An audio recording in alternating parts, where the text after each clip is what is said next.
Good morning, everyone.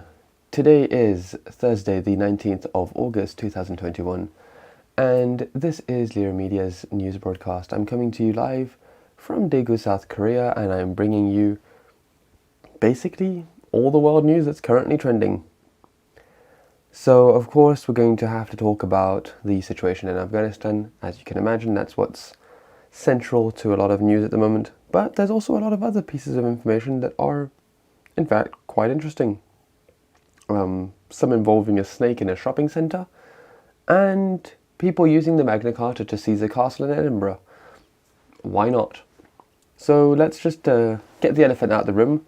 The situation in Afghanistan has not really deteriorated that much currently, but it is definitely not on a positive trend, let's put it in those words.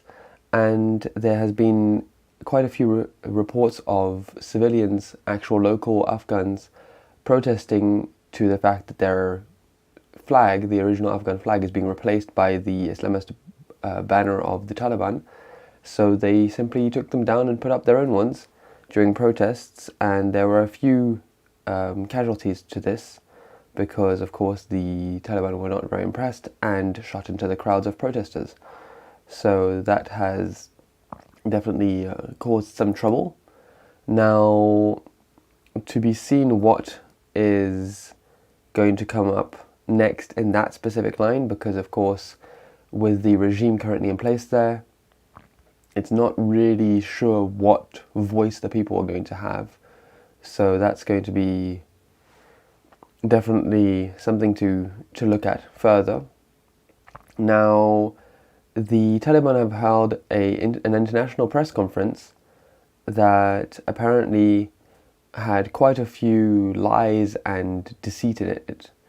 And a lot of people are commenting on the fact that they've basically been well trained by the West. So that's one thing.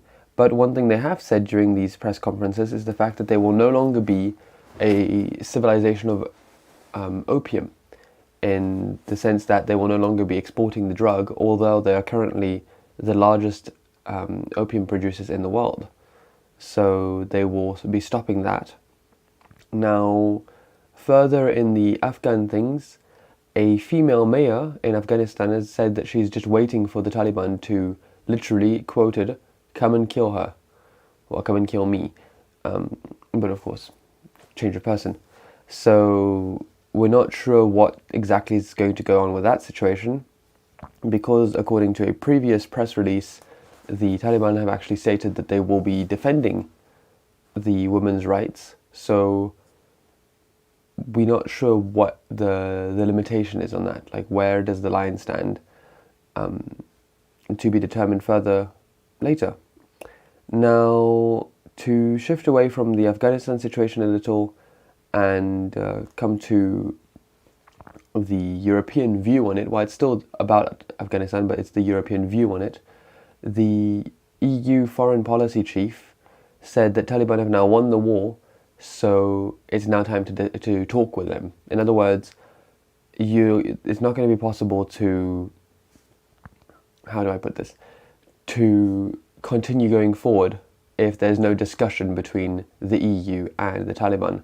So that's something that's going to have to happen, and it's going to be quite critical that Brussels, aka the head of the EU, has good conversations and can actually push through a lot of things. Opposed to this, of course, is the fact that the UN, and specifically the American ambassador to the United Nations, was mocked openly for stating that their strong-voiced opinions, basically, about women's rights in Afghanistan will have to be heard. Now, of course, this leads to one major thing, which is the fact that for them to be heard, of course, people need to still respect their authority, which, as they're pulling out of the country, might not be respected as much as it used to be, let's put it in those words. Now, let's get away a bit from that.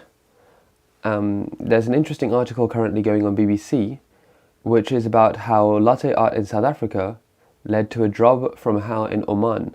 So a South African barista, thought he found an amazing job up in Oman, so further north in Africa, in Africa, that area. But he ended up being held captive, basically being imprisoned, forced to work, and without being paid, of course. And his family was forced then to raise money, well, his family and friends were forced to raise money to save him. So that was not a very successful job opportunity, let's put it that way. And of course, this is just one case between many others, I'm sure. So be careful of what sort of job offers you take. You need to make sure that the people you're talking to are actually as credible as they pretend to be. Now, going further north in Britain, after Brexit and after during this 12-month transition between pre-Brexit and post-Brexit, basically, so as Britain leaves the EU, Ireland has now been their major source of everything, basically. So Ireland has been exporting enormously towards Britain, but the other way around, not so much. So basically, Britain is importing a lot from the Republic of Ireland, but they're not exporting as much towards them.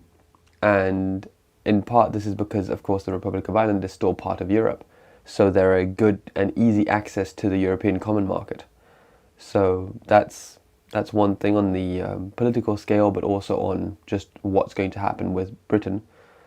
And last but not least, on the planned ones, the ones I have already recorded together for today, a US lab has apparently found a new method of doing nuclear fusion, and they're so close to actually getting it that they're actually calling it the key to nuclear fusion. And this would, of course, if we have nuclear fusion, it will help a lot of things, notably the production of power could become extremely efficient. And by efficient, I mean a single teaspoon of water can power an entire city. So to be determined how this is going to be used, what's going to happen, and etc. But it's most certainly a good advancement. Okay, so let's go into the currently trending things. So in the tech realm, Apple is releasing new public betas of iOS 15. So that's going to be interesting. Twitter is testing out a new feature that will report misleading tweets, so tweets that are, I'm going to guess, about what they consider misinformation and so on. Now, in the general news, Sean Locke, a comedian, died at the age of 58, and the situation in New Zealand has not changed that much, by the way, for anyone wondering. They have had a few more reported cases, I believe, so we're not entirely sure. Now, continuing from there, there's definitely a lot happening. Gaming, no, not specifically. Design, no. Fashion, no. Cooking, DIY, sport. Anything interesting in sport? Interesting piece of information about sport. The Japanese have actually been quite unhappy with the fact that for the Tokyo Paralympics there will also be no spectators allowed in the stadiums. So they've built these massive stadiums, they have the massive stadiums, but you can't go and actually sit in them. Not even following social distancing rules, there is simply just no way you can actually go and watch the Paralympics live, as was the case with the previous Olympics, just the Olympics, I guess you can call them. Here's an interesting one in the celebrities world. Tiger King's Jeff and Lauren Lowe have agreed to give up all their exotic animals from their zoo, to go to a zoo, I should say. Now, yeah, that's basically it for now. If there's anything else that comes up that's major, it'll be covered.